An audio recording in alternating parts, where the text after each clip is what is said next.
नमस्कार, news our के खास कार्यक्रम 4 बड़ी खबरों में आपका स्वागत है। मैं हूं आपके साथ तरुणा।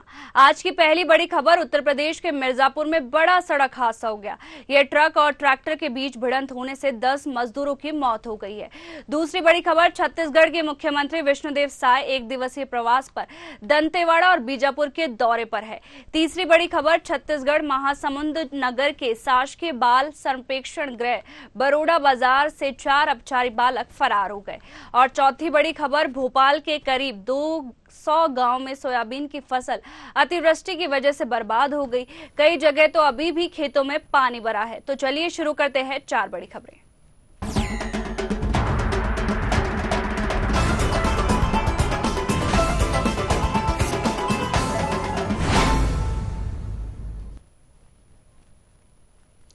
उत्तर प्रदेश के मिर्जापुर में बड़ा सड़क हादसा हो गया और ट्रक और ट्रैक्टर के बीच भिड़ंत होने से 10 मजदूरों की मौत हो गई। यह हादसा मिर्जापुर के कछावा थाना क्षेत्र के कटका पड़ाव में देखने को मिला। बता दें, जिसमें 3 लोग गंभीर रूप से घायल बताए जा रहे हैं। हादसे के बाद घायलों को इलाज के लिए वाराणसी के ट्रॉमा सेंटर भेजा गया। बताया जाता है कि ट्रैक्टर पर 13 मजदूर सवार थे और आई के तिवरी गाँव से ढलाई कर वाराणसी के घर लौट रहे थे। बता दें कि सड़क हादसे के बाद आक्रोशित ग्रामीणों ने वाराणसी प्रयागराज हाईवे पर जाम लगा दिया है। वहीं सीएम योगी आदित्यनाथ ने सड़क हादसे का संज्ञान लिया है। सीएम योगी ने मृतकों के शोक संतप्त परिजनों के साथ प्रति संवेदना व्यक्त की है। उन्होंने घायलों को तत्काल अस्पताल पहुंचाकर जिला प्रशासन के अधिकारियों को उनके समुचित उपचार के लिए निर्देश दिए हैं। जा रहे थे घर, राम सिंहपुर बीरबल उनका घर था। हरिजन और सरोज बिरादरी के आदमी थे और पीछे से ट्रक आकर के मार दिया। सब चले गए नाले में, जिसमें 10 आदमी मर गए, 3 गए हैं ट्रामा सेंटर भी। अच्छा, कैसी हालत है? 3 गए। अब एक का तो ठीक है, 2 का भी नहीं ठीक है। ये ढलाई का काम कहाँ कर रहे थे? ढलाई का काम तिवरी में कर रहे थे और आई। आज रात्रि लगभग 1 बजे के आसपास हम लोगों को सूचना मिली कि मिर्जा मुराद कछवा बॉर्डर पर जीटी रोड पे एक एक्सीडेंट हुआ है, जिसमें कि एक ट्रैक्टर जिसमें 13 लोग सवार थे, जो कि जनपद भदोही से जा रहा था और बनारस की तरफ जा रहा था, उसको पीछे से एक ट्रक ने टक्कर मारी है, जो कि अनियंत्रित हो चुका था। तत्काल इस सूचना पे हम सभी लोग वहाँ मौके पे पहुँचे और वहाँ पर जो भी बचाव का कार्य शुरू किया गया। उन 13 लोगों में से 10 लोगों की मृत्यु हो गई और 3 जो घायल हुए उनको तत्काल इलाज के लिए बीएचयू भिजवा दिया गया है। वहीं इस खबर पर ज्यादा जानकारी के लिए हमारे साथ लखनऊ से ब्यूरो हेड प्रशांत राव जुड़ गए। प्रशांत, मिर्जापुर में एक बड़ा हादसा देखने को मिला है, जिसमें ट्रक और ट्रैक्टर की भिड़ंत के अंदर 10 मजदूरों की मौत हो गई है। साथ ही सीएम योगी आदित्यनाथ ने भी इस पर संज्ञान लिया है और पीएम मोदी ने भी इस पर दुख जताया है। बिल्कुल तरुणा, देखिए कल गुरुवार का मामला है, जहां रात को करीब 1 बजे भदोही के रहने वाले ये मजदूर थे, जो वाराणसी यानी कि कुछ वाराणसी के मजदूर थे, मिर्जापुर में ये लोग गए हुए थे। मिर्जापुर से वापस जो है भदोही के लिए वापस आ रहे थे। उसी समय अनियंत्रित ट्रक ने पीछे से ट्रैक्टर को टक्कर मार दी। ट्रैक्टर में 13 मजदूर शामिल थे और ये लोग रात को जो है मजदूरी करके एक मकान की लेंटर की ढलाई का काम करते हैं और उसी के मजदूरी करके लोग वापस लौट रहे थे। उस समय ये हादसा ग्रस्त हुए हैं और हादसा ऐसी जगह हुआ कि बगल में ही एक नाला था, जिस समय पीछे से ट्रैक्टर की टक्कर ट्रक से हुई है, तो उसी समय जो 13 लोग सवार थे वो नाले में जा गिरे और उसके साथ ही क्योंकि ट्राली भी गिरी है, तो करीब इसमें 13 लोग घायल हो गए थे और ट्रामा सेंटर बीएचयू में इनको भर्ती कराया गया।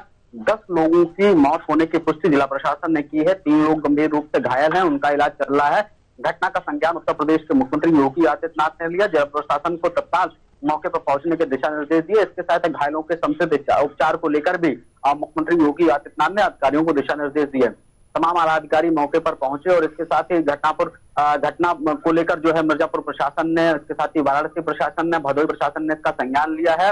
वहीं मुख्यमंत्री योगी आदित्यनाथ ने मृतक के परिजनों को सांत्वना देते हुए दुख की इस घड़ी में सरकार की तरफ से साथ देने का वादा किया, आश्वासन दिया है और इसके साथ ही घटना के जांच के आदेश भी मुख्यमंत्री योगी आदित्यनाथ ने दिए हैं। वहीं क्योंकि अगर देखा जाए इसमें कुछ वाराणसी के भी मजदूर थे, तो प्रधानमंत्री नरेंद्र मोदी ने इस घटना पर शोक जताया है और इसके साथ ही पीड़ित परिवारों को पूरी मदद करने का उन्होंने भरोसा दिलाया है। तो वही क्योंकि मिर्जापुर के इसमें मजदूर शामिल थे, तो मिर्जापुर की सांसद केंद्रीय मंत्री अनुप्रिया पटेल ने भी इस घटना का दुख जताया है। परिजनों से फोन वार्ता हुई है, उन्हें सांत्वना दी है। दुख की घड़ी में अपना दल यश के कार्यकर्ताओं को दिशा निर्देश दिया है कि पीड़ितों घर पहुंचकर उन्हें सांत्वना दें और इसके साथ ही उन्हें आर्थिक रूप से जो है सहायता भी की जाए।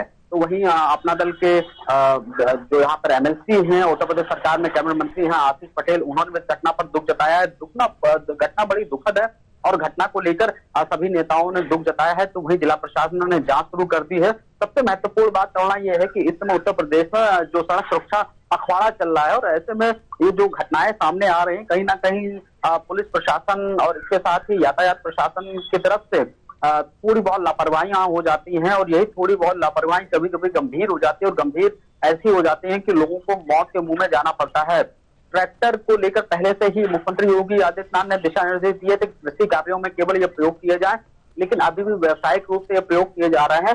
और जब भी ऐसी घटनाएं आई हैं तब तक निश्चित तौर से देखा गया कि व्यावसायिक रूप से इसका प्रयोग किया जा रहा है और जो मिर्जापुर में ये घटना हुई है उसमें भी व्यावसायिक रूप से इसका प्रयोग किया जा रहा था, इसीलिए मजदूरों की जान चली गई। 13 में से 10 लोगों की मौत हो गई, 10 परिवारों के चिराग बुझ गए हैं। प्रशासन हालांकि ये बात कह रहा है कि जांच की जाएगी और इसमें अग्रिम कार्रवाई होगी, लेकिन दूसरी तरफ वहीं अगर ARTO परिवर्तन की बात की जाए, उन्होंने कहा कि ट्रैक्टर के पीछे रिफ्लेक्टर नहीं लगा था और वहीं ट्रक जो था वो अनियंत्रित हो चुका था, अनियंत्रित होकर उसने टक्कर मारी है, इसीलिए घटना जो इतनी दुखद हो गई है। हालांकि घटना की जांच की जा रही है और अग्रिम कार्रवाई की जाएगी। प्रशासन की तरफ से ये करना चाहिए कि ये जो ट्रैक्टर है या अन्य जो गाड़ियां हैं, अगर रिफ्लेक्टर लगाए जाएंगे और इसके साथ ही सांकेतिक चिन्ह बनाए जाएंगे और स्पीडोमीटर का अगर जो प्रयोग की जाए, स्पीड नियंत्रक जो मीटर हैं वो लगाए जाएंगे और थोड़ी व्यवस्थाओं को और सख्त किया जाएगा तो निश्चित तौर से बड़ी घटनाओं पर अंकुश लग सकता है। और ट्रैक्टर जैसा कृषि यंत्र इसको केवल कृषि के लिए प्रयोग करेंगे तो ऐसी घटनाएं रुक सकती हैं। हालांकि किसानों को थोड़ी बहुत जो है परेशानियां हो सकती हैं, लेकिन जान जोखिम जाने से या जान जाने से तो बच ही सकती है। जी प्रशांत, कहा जा सकता है कि कहीं ना कहीं भी पुलिस प्रशासन के ऊपर सवाल खड़े होते हैं। साथ ही देखा गया है कि 10 मजदूरों की इसमें मौत हो गई है। तो सीएम योगी आदित्यनाथ ने जो मजदूर जिनकी मौत हुई है उनको कुछ मुआवजे की राशि देने की घोषणा की है या नहीं? जिला प्रशासन को ये दिशा निर्देश दिया गया है घायलों के समुचित उपचार को लेकर और इसके साथ मृतकों के घर पहुंचकर उन्हें सांत्वना देना और अन्य जो वैधानिक गतिविधियां होती हैं कि उनके अंत्येष्टि में सहायता प्रदान करना, इस प्रकार का मुख्यमंत्री योगी आदित्यनाथ ने दिशा निर्देश दे दिया है। हालांकि अग्रिम कार्रवाई जारी है। जिला प्रशासन को दिशा निर्देश मुख्यमंत्री योगी आदित्यनाथ के सब दिए गए हैं और उसी पर अग्रिम कार्रवाई की जा रही है। मुख्यमंत्री ने घटना का संज्ञान लिया। निश्चित तौर से पीड़ित परिवारों को कुछ न कुछ सरकार की तरफ से जरूर मदद मिलेगी। जी, तमाम जानकारियों के लिए आपका बहुत बहुत शुक्रिया प्रशांत।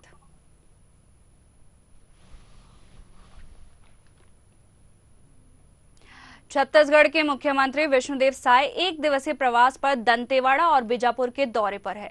वहीं मुख्यमंत्री विष्णुदेव साय के साथ छत्तीसगढ़ विधानसभा अध्यक्ष डॉक्टर रमन सिंह, वन मंत्री केदार कश्यप भी मौजूद रहे। इस दौरान वे मां दंतेश्वरी के दर्शन कर दंतेवाड़ा जिले के निवासियों को 1,47 करोड़ 21 लाख रुपए के विकास कार्यों का लोकार्पण एवं भूमि पूजन की सौगात दी। नक्सल प्रभावित बीजापुर जिला मुख्यालय में संवाद किया। इसके बाद में नक्सल पीड़ितों को रोजगार और तेंदुपत्ता बोनस वितरण किया गया। सुरक्षा बलों के अधिकारियों के जवानों से भी चर्चा की। साथ ही जगह जगह सुरक्षा बल के जवानों को तैनात किया गया है। और आज हम लोगों का सौभाग्य है कि नवरात्रि के अवसर में मां दंतेश्वरी माई के दरबार में हम लोग माथा टेकने यहाँ पर पधारे हैं। सब लोग माता जी का दर्शन किए हैं, आशीर्वाद लिए हैं और आज बड़ा सौभाग्य का विषय है कि दंतेवाड़ा जिले को कुल 166 करोड़ रुपए का सौगात मिला है विकास के कार्यों का, जिसमें 59 करोड़ रुपए का लोकार्पण है और 107 करोड़ रुपए का भूमि पूजन है। और यहाँ पर कॉरिडोर भी बहुत अच्छा बना है। आज DMF से यहाँ पर 2 सिटी बस यहाँ जो महिला स्व सहायता समूह की हमारी माताएं बहनें हैं उनको सौंपे हैं। वो स्वयं संचालित करेंगी और आवागमन में बहुत सुविधा होगा। वहीं इस खबर पर ज्यादा जानकारी के लिए हमारे साथ रायपुर से संवाददाता जिज्ञासा चंद्रा जुड़ गई है। जिज्ञासा, आज सीएम विष्णुदेव साय का दंतेवाड़ा और बीजापुर दौरा था, तो कितने विकास कार्यों की सौगात दी है सीएम साय ने? देखिए, मुख्यमंत्री विष्णुदेव साय जो है छत्तीसगढ़ विधानसभा अध्यक्ष डॉक्टर रमन सिंह, उसके बाद जो वन मंत्री है केदार कश्यप, इन सभी के साथ जो है आज बस्तर और बीजापुर के दौरे पर रहेगा, जहां उन्होंने जो है आज काफी बड़ी सौगात जो दी है, जो है 167 करोड़ रुपए का जो है लोकार्पण का कार्य किया। उसके बाद 22 लाख रुपए का जो है भूमि पूजन का जो है काम उन्होंने किया है। नई नई सौगातें जो है बस्तर एवं बीजापुर के दौरे पर उन्होंने दी, जो आम आदिवासी जो वहां रहते हैं, वहां के जो लोग हैं, उन सभी के लिए एक बड़ी सौगात मुख्यमंत्री विष्णुदेव साय ने जी दी है, जो काफी बड़ी बात है। और साथ ही उन्होंने जो है आदिवासियों से वहां बातचीत भी की, जो नक्सल प्रभावित क्षेत्र में जो लोग रहते हैं वहां से बातचीत की, सुरक्षा को लेकर जो है बातचीत की है। और चूंकि पहले भी कहा गया है कि अमित शाह ने 2 सालों में जो है नक्सलवाद को पूरी तरह से खत्म करने की बात कही, तो इसलिए लगातार उनका बीजापुर और बस्तर जैसा जो जगह है नक्सल प्रभावित क्षेत्र, इन सभी पे दौरा लगातार उनका जारी है। जी, जैसे जिज्ञासा आपने बताया कि पहले से जब अगर बीजेपी की सरकार थी और ये बोला गया था अगर बीजेपी की सरकार जैसे रायपुर के अंदर है, अगर बीजेपी की सरकार बनती तो 2 साल के अंदर जो नक्सलवाद है वो पूरी तरह से खत्म कर दिया जाएगा, तो ये कितना सही साबित हो रहा है और कितना वहां पर कम से कम तो हुआ ही होगा पहले की तुलना में?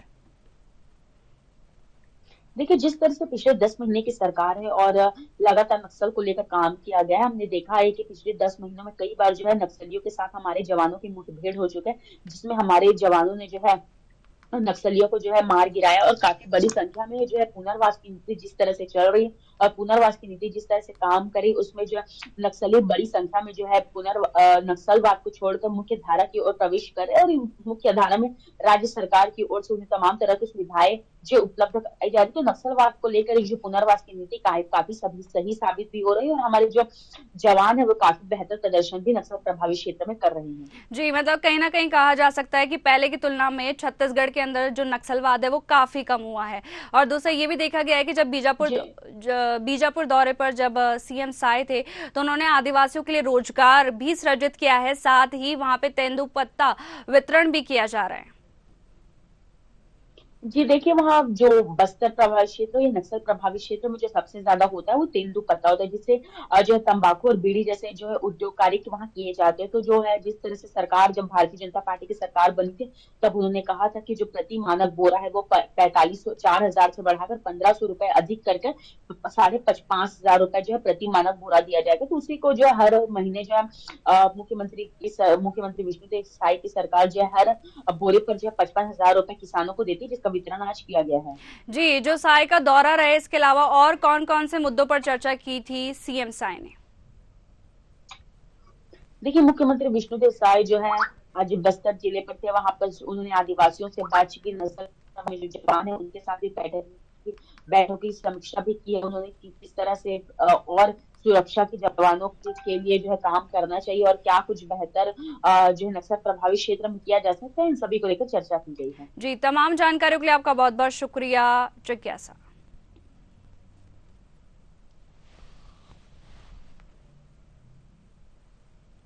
छत्तीसगढ़ महासमुंद नगर के शासकीय बाल संप्रेक्षण गृह बरोड़ा बाजार में 4 अपचारी बालक फरार हो गए। ये सभी यहां तैनात होमगार्ड के जवान और एक अटेंडेंट को पत्थर मारकर घायल कर मेन गेट की चाबी लेकर फरार हो गए। इन चारों अपचारी बालकों में 2 चोरी, 1 रेप और 1 गांजा तस्करी मामले में बाल संप्रेक्षण गृह ले गए थे। पहले से इन चारों पे अपचारी बालक के खिलाफ चोरी, गांजा तस्करी और बलात्कार के मामले महासमुंद सिटी कोतवाली में मामले दर्ज है। अपचारी बालकों की तलाश में पुलिस जुटी है। बता दें कि जो खबर है आपको हम बता रहे हैं, बरोड़ा बाजार बाल संप्रेक्षण गृह का ये पूरा मामला है और इसमें जो बाल अपचारी है वह पहले से ही इन पे कई मामले दर्ज है, इनके ऊपर गांजा तस्करी के मामले दर्ज है। साथ ही देखा गया है कि ये जो बालक है सभी होमगार्ड जवान के तैनात और एक अटेंडेंट को पत्थर मारकर मेन गेट से फरार हो गए थे। वहीं आपको बता दें कि इन अपचारी बालकों पर चोरी, रेप और 1 गांजा तस्करी के मामले पहले से दर्ज थे और ये इन मामलों के अंदर जेल में भी गए थे। पहले से इन चारों अपचारी बालकों के खिलाफ चोरी, गांजा और तस्करी, बलात्कार के मामले दर्ज है। वहीं आपको बता दें कि पुलिस मामले की जांच में जुटी हुई है।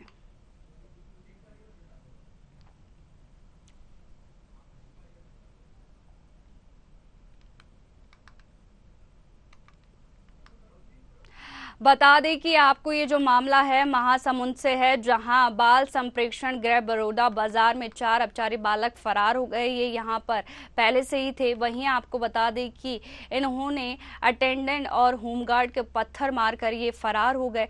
वहीं इन पर पहले से गांजा तस्करी और कई मामले इन पर दर्ज है और यह अपचारी बालक बलात्कार के मामले में भी जेल जा चुके हैं। वहीं अपचारी बालकों की तलाश में पुलिस जुटी हुई है।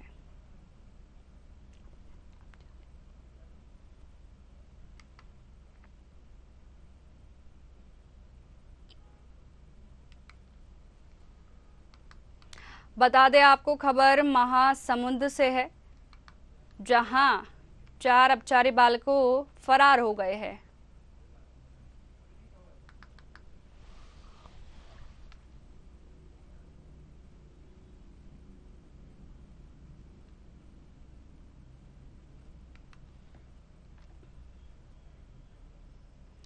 भोपाल के करीब 100 गांव में सोयाबीन की फसल अतिवृष्टि की वजह से बर्बाद हो गई है। कई जगह तो अभी भी खेतों में पानी भरा हुआ है। इससे सोयाबीन के दाने फिर से अंकुरित होने लगे हैं। ऐसे में जनप्रतिनिधियों खेतों में उतरकर सर्वे की मांग कर रहे हैं। बेरसिया इलाके में हालत ठीक नहीं है। यहाँ किसानों ने भी सर्वे की मांग उठाई है। बीजेपी विधायक विष्णु खत्री के साथ जिला पंचायत सदस्य विनय मेहर ने कलेक्टर को सर्वे कराने के लिए पत्र लिखे हैं। विधायक खत्री ने बताया कि उनकी बेरसिया विधानसभा के करीब 100 गांव में अतिवृष्टि की वजह से फसल के खराब होने की जानकारी मिली है।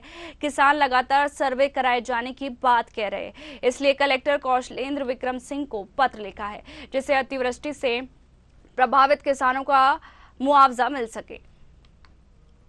बता दें कि जो सोयाबीन की फसल है वो अतिवृष्टि के कारण नष्ट हो गई है। वहीं जो बीजेपी विधायक है उन्होंने कलेक्टर को पत्र लिखा है और इस पर अभी तक संज्ञान भी नहीं लिया गया है।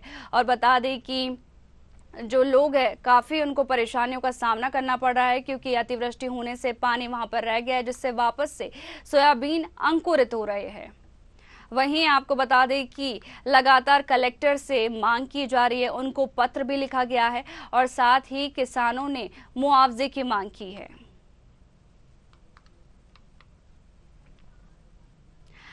बता दें कि अतिवृष्टि होने के कारण जो फसल है उसको काफी नुकसान हुआ है। वहीं जो ग्रामीण है वो काफी परेशान है। ग्रामीणों ने सर्वे कराने की मांग कर रहे हैं। साथ ही किसानों ने सर्वे की मांग उठाई है। साथ ही जो विधायक है विष्णु खत्री के साथ जिला पंचायत सदस्य विनय मेहर ने कलेक्टर को सर्वे कराने को लेकर पत्र लिखा है। साथ ही जो ग्रामीणों ने करीब 100 गांव में अतिवृष्टि की वजह से फसल के खराब होने की जानकारी मिली है। वहीं इस खबर पर ज्यादा जानकारी के लिए हमारे साथ भोपाल से संवाददाता सत्यम शर्मा जुड़ गए। सत्यम, अतिवृष्टि होने से जो फसलें हैं वो काफी खराब हो चुकी है और साथ ही जो विधायक है, बीजेपी के विधायक, अगर वो चाहते तो डायरेक्ट सीएम से बात कर सकते थे और वो जो कलेक्टर को ज्ञापन, उन्होंने कलेक्टर को पत्र लिखा है, वो डायरेक्ट भी लोगों की समस्याओं को सीएम को बता सकते थे।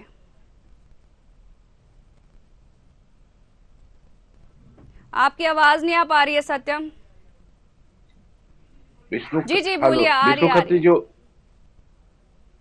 विष्णु खत्री जो बैरसिया के विधायक हैं, एक गांव, उस बैरसिया का मामला है पूरा, हम आपको बता दें, पहले मामले की जानकारी दे देते हैं कि 100 जो गांव है वहां पर जिन पर जनपद पंचायत सदस्य जो विनय मेहर है और इसके साथ साथ ही जो विधायक विष्णु खत्री, उन्होंने एक आवेदन कलेक्टर को दिया है कि सोयाबीन की फसलों का उनका नुकसान हुआ है। करीब 100 गाँव में सोयाबीन के फसल में जहां पर उगाई जाती है वहां पानी भर गया है खेतों में, और खेतों में पानी भरने की वजह से फसलें सड़ गई हैं, गलने की बात सामने आ रही है। इसके साथ ये भी कहा जा रहा है कि जो फसलें बची हुई उसके दाने छोटे हो गए हैं या फिर उनमें दाग लगा है, जिससे उसकी सही कीमत नहीं मिल पाएगी। तो इसको लेकर उन्होंने कलेक्टर से सर्वे कराने की बात की थी। आज ही केंद्रीय कृषि मंत्री शिवराज सिंह चौहान ने बताया कि डिजिटल रिपोर्टिंग के जरिए जो है जी आपको बता दें कि अभी तक इसके ऊपर संज्ञान क्यों नहीं लिया गया? कलेक्टर को पत्र भी लिख दिया गया है, तो इस पर अभी तक संज्ञान क्यों नहीं लिया गया है?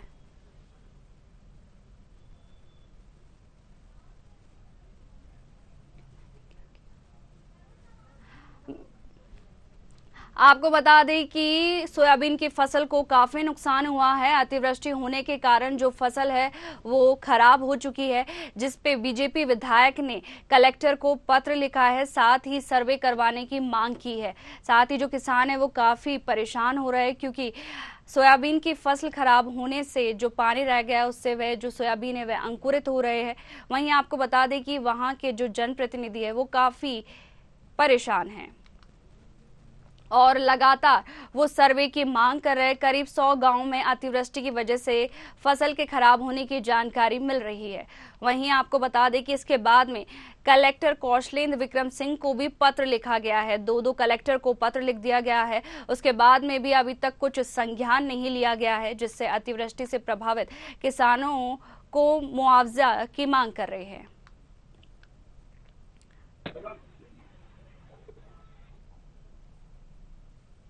बता दें कि जो सोयाबीन की फसल है वो पूरी तरह से खराब हो गई है बारिश के कारण, जिससे कि जो ग्रामीण हैं वह काफ़ी परेशान हो रहे हैं।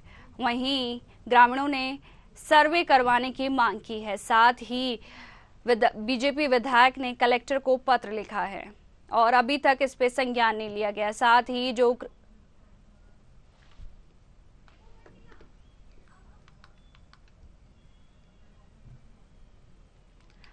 वहीं इस खबर पर ज्यादा जानकारी के लिए हमारे साथ भोपाल से संवाददाता सत्यम शर्मा जुड़ गए हैं। सत्यम, जो सोयाबीन की फसल जो खराब हुई है, अभी तक उस पे क्या एक्शन लिया गया है? कुछ आया है क्या? संज्ञान कुछ लिया गया है उस पे अभी तक?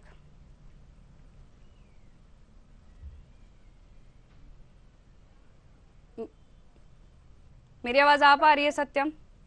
हाँ हाँ, बिल्कुल बिल्कुल जी, जैसे कि जो सोयाबीन की फसल है उसको काफी नुकसान हुआ है और जो बीजेपी के विधायक है, अगर वो चाहते तो डायरेक्ट सीएम से बात करके इसका निराकरण कर सकते थे, तो उन्होंने कलेक्टर को पत्र लिखा है। देखिए, एक प्रोसेस होती है, प्रोसेस के तहत ही सभी काम किए जाते हैं। सीएम डॉक्टर मोहन यादव के जाने से पहले, क्योंकि उन्होंने पहले ही आदेश जारी कर दिए थे कि जो भी किसानों की फसलों का सर्वे किया जाएगा, जहां भी किसानों को नुकसान हुआ होगा उसकी भरपाई की जाएगी। इससे पहले एक प्रशासनिक जो व्यवस्था होती है वहां पर सर्वे करने के लिए, उस पर बात की जाती है। तो प्रशासनिक व्यवस्था के तहत कलेक्टर के पास पहुंचे थे। कलेक्टर इस पर संज्ञान लेंगे और संज्ञान लेने के बाद जो उसका सर्वे है, जहां पर खेतों में फसलें खराब हुई है सोयाबीन की, उस पर बात की जाएगी। उसको सर्वे कराया जाएगा और सर्वे कराने के बाद ही कोई निर्णय लिया जा सकता है। अगर कलेक्टर इस पर संज्ञान नहीं लेते हैं और सर्वे नहीं कराते हैं तो कहीं ना कहीं इसको डायरेक्ट सीएम मोहन यादव से मुलाकात करके इस पर संज्ञान लिया जा सकता है या उनसे बात की जा सकती है। लेकिन उससे पहले एक प्रोसेस, प्रशासनिक सेवाओं की प्रोसेस होती है, प्रोसेस के तहत ही आगे बढ़ना चाहिए। पूरा मामला बैरसिया का है, जहां पर 100 गांव में करीब बताया जा रहा है कि जो सोयाबीन की फसल थी खेतों में वो खराब हो गई है और वहां पर कई ज्यादा पानी भरने की वजह से जो दाने हैं वो फिर से अंकुरित हो गए। तो ये तमाम तरह की बातें जो फसल नुकसान होने की कही जा रही है, वो जो जनपद पंचायत सदस्य विनय खत्री, जो विनय विधायक और जो बरसे के विधायक है खत्री, वो तो दोनों ने अभी आवेदन दिया है। जो विधायक है विष्णु खत्री, उन्होंने आवेदन दिया है। आवेदन के साथ ही उन्होंने मांग की है कि जो सर्वे है वो करा जाए। सर्वे कराने के बाद ही जो कुछ निकल कर सामने आएगा, प्रशासन पहले उस पर कार्रवाई करेगा, उसके बाद सीएम, अगर उस पर कोई प्रोसेस नहीं बढ़ती है आगे या कोई एक्शन नहीं लिया जाता, किसानों को कोई राहत नहीं मिलती है, उनका मुआवजा नहीं दिया जाता, तो वहीं पर सीएम डॉक्टर मोहन यादव से बात कर सकते हैं। जी सत्यम, यहाँ पे देखा जा रहा है जो ग्रामीण है वो काफी परेशान है। साथ ही एक नहीं दो कलेक्टर को पत्र लिखा गया है और साथ ही जो किसान है वो अपने मुआवजे की मांग भी कर रहे हैं। हाँ, निश्चित तौर पर देखिए, किसान जो है वहां पर लगातार प्रशासनिक जो अधिकारी हैं उनसे भी बात कर रहे हैं और प्रशासनिक अधिकारियों के साथ वो कलेक्टर कौशलेंद्र विक्रम सिंह जो भोपाल के कलेक्टर हैं उनसे भी उन्होंने मुलाकात की है और एक आवेदन जो है वहां के विधायक विष्णु खत्री ने दिया है। अब देखिए, कहीं कहीं तो बात ये भी चल रही है कि जो फसलें खराब हुई हैं वो ज्यादातर इलाकों में अभी फिलहाल नहीं है। कुछ इलाके ऐसे हैं जहां पर वो फसल खराब हुई है।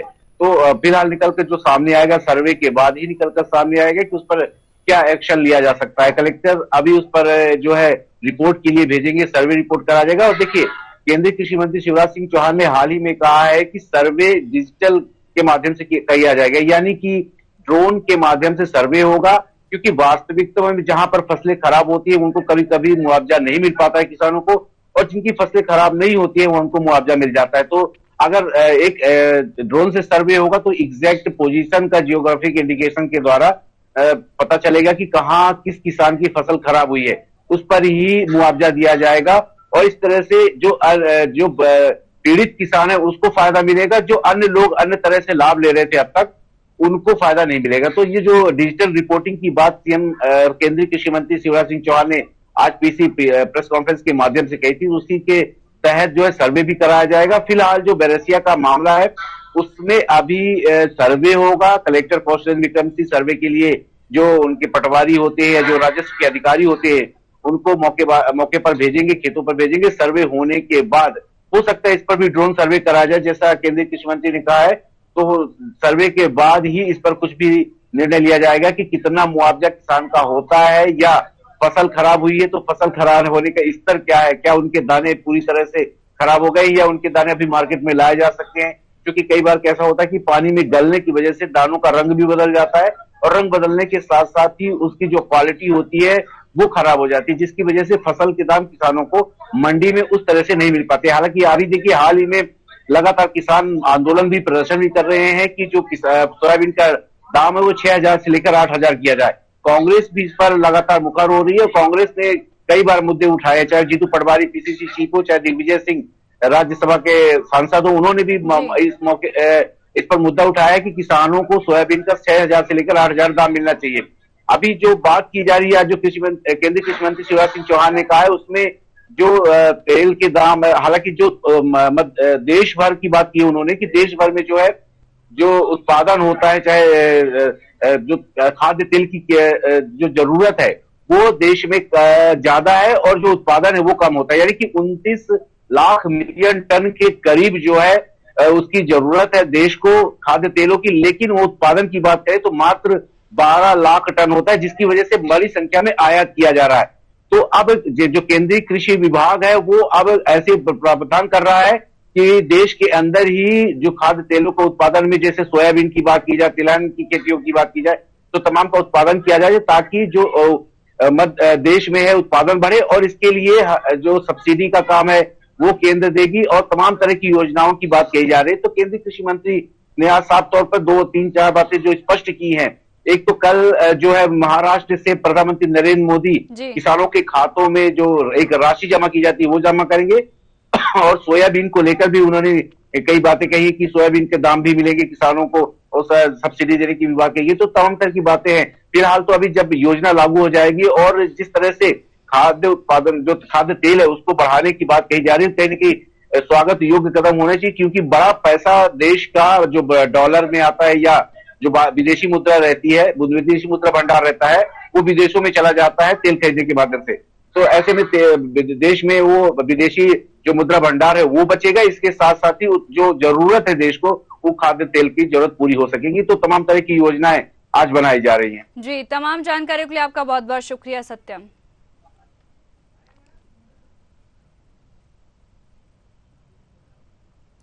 फिलहाल इन 4 बड़ी खबरों में इतना ही। बने रहिए न्यूज़ आवर के साथ। नमस्कार।